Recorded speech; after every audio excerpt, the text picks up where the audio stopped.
नमस्कार जोहार। आई चलते हैं झारखंड की ताज़ा खबरों की ओर, लेकिन उससे पहले अगर आपने अभी तक इस चैनल को सब्सक्राइब नहीं किया तो कर लें, जिससे कि आपको झारखंड की ताज़ा खबर रोजाना मिलती रहे। पहली और बड़ी खबर, झारखंड में रूस यूक्रेन युद्ध से कोयला उत्पादन प्रभावित हुआ, कंपनियों को नहीं मिल रहा पर्याप्त विस्फोटक। आपको बता दें कि रूस यूक्रेन के बीच जारी युद्ध के कारण भारत स्थित कोयला कंपनियों को विस्फोटक की आपूर्ति प्रभावित हो चुकी है। पहले से विस्फोटक की कमी झेल रही कोयला कंपनियों को रूस यूक्रेन युद्ध के कारण आपूर्ति पर ज्यादा असर पड़ा है। कोयले के पहाड़ को उड़ाने के लिए विस्फोटक अमोनियम नाइट्रेट की जरूरत पड़ती है, जो कि रूस और यूक्रेन में जारी युद्ध के कारण भारत नहीं आ पा रहा। अगली खबर, झारखंड सरकार रसोइये के लिए ड्रेस कोड लागू कर चुकी है। झारखंड सरकार के द्वारा रसोइया के लिए न केवल ड्रेस कोड लागू किया गया, बल्कि रसोइया को ड्रेस के लिए 500 रुपये भी दिए जाएंगे।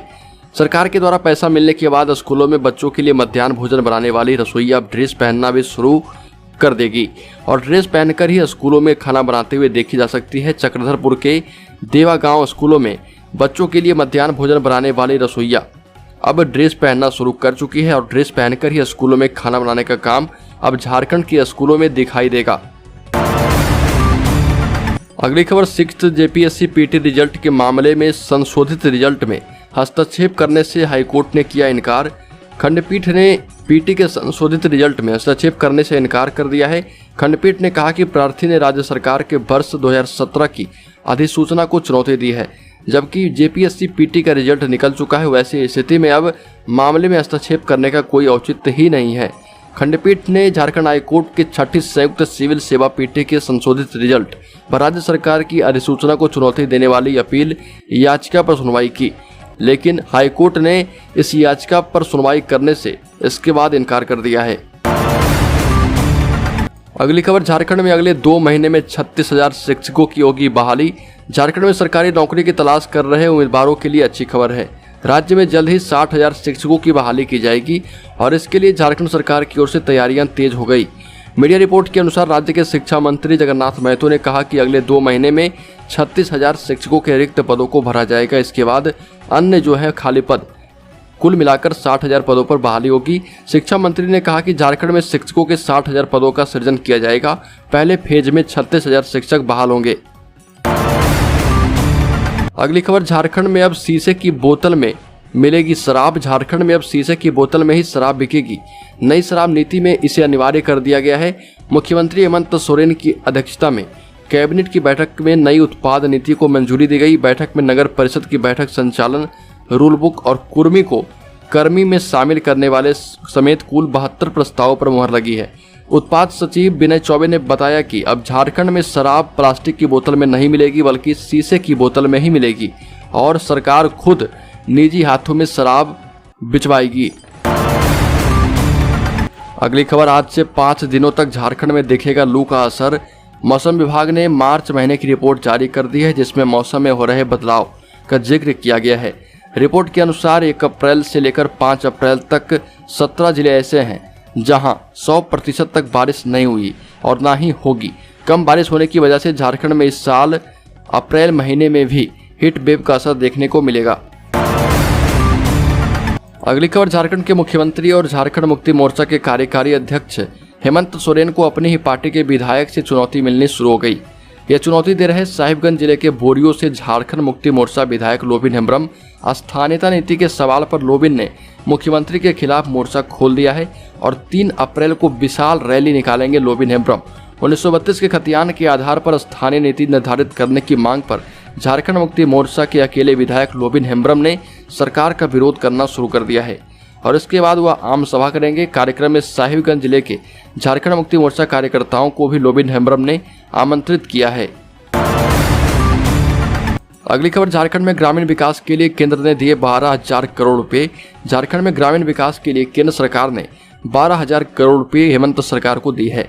इस राशि का उपयोग झारखंड के ग्रामीण विकास के लिए चल रही योजनाओं में किया जाएगा।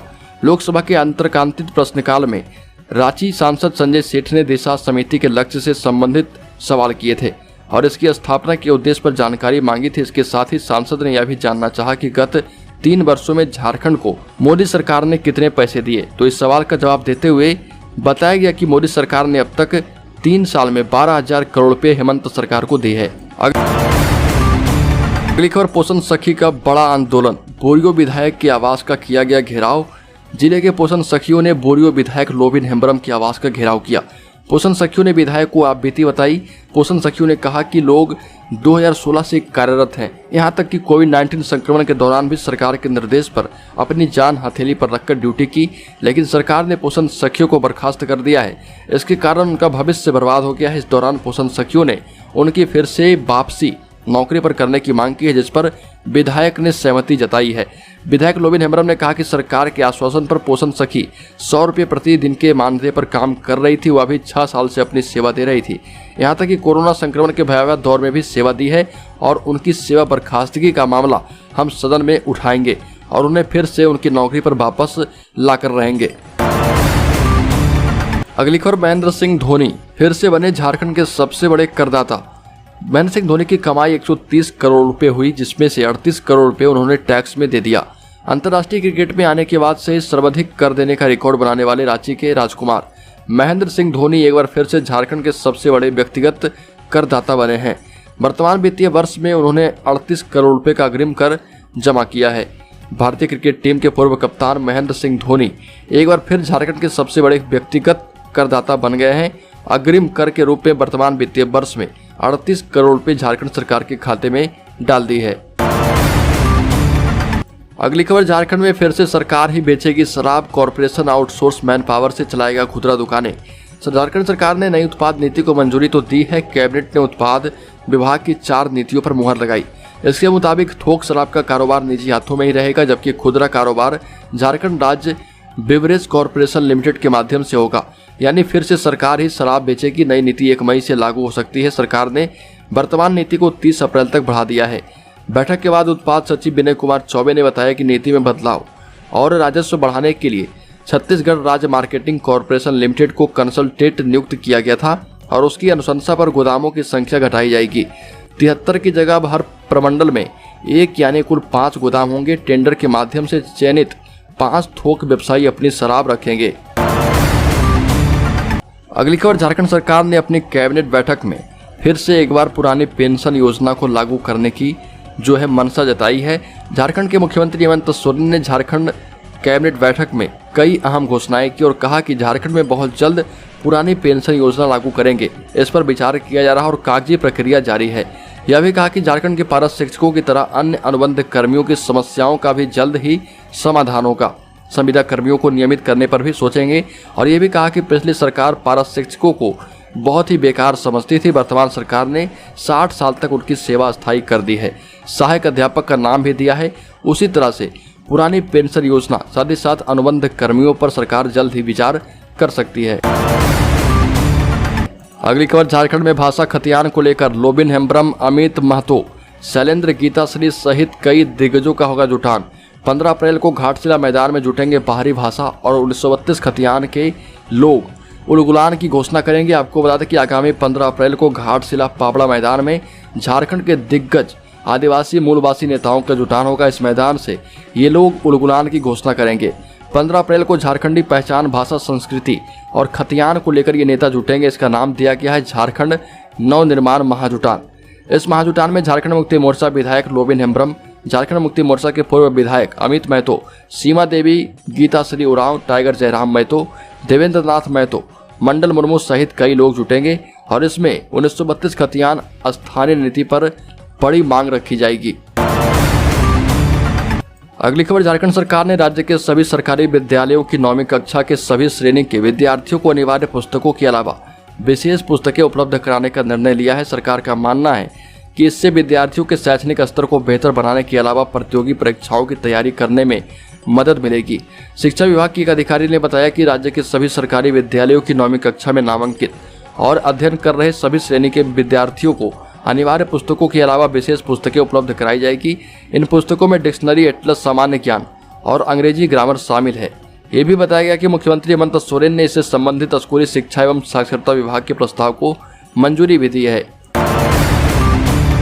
अगली खबर, हेमंत सरकार को लगा तगड़ा झटका। हाईकोर्ट ने निशिकांत दुबे के सभी केस को खत्म किया। फर्जी डिग्री विवाद मामले में भाजपा सांसद निशिकांत दुबे को झारखंड हाईकोर्ट से बड़ी राहत मिली है। Justice SK. द्विवेदी की अदालत ने एमबीए की फर्जी डिग्री विवाद में दर्ज प्राथमिकी और निचली अदालत में चल रही कार्रवाई को निरस्त कर दिया। अदालत ने अपने आदेश में माना कि ऐसा प्रतीत होता है कि निशिकांत दुबे के खिलाफ राजनीतिक विद्वेष से प्रेरित होकर प्राथमिकी दर्ज कराई गई है और उनके खिलाफ दर्ज प्राथमिकी को निरस्त किया जाता है। अगली खबर, झारखंड राज्य में धार्मिक जुलूस को अनुमति मिल गई। इसके अलावा अन्य सभी तरह के जुलूस प्रतिबंधित रहेंगे। धार्मिक जुलूस में 100 से अधिक लोग शामिल नहीं हो सकते। अगर एक जगह पर विभिन्न धार्मिक जुलूस जुट रहे तो वहां 1000 से अधिक लोगों का जुटान प्रतिबंधित होगा। 6 बजे के बाद जुलूस निकालने पर रोक रहेगी। डीजे पर पहले से रिकॉर्ड गाने बजाने पर प्रतिबंध लगाया गया है। धार्मिक जुलूस में शामिल सभी लोगों के लिए मास्क व हैंड सैनिटाइजर रखना अनिवार्य होगा। जिला प्रशासन के निर्धारित मापदंड के अनुसार ही धार्मिक जुलूस निकाले जा पाएंगे।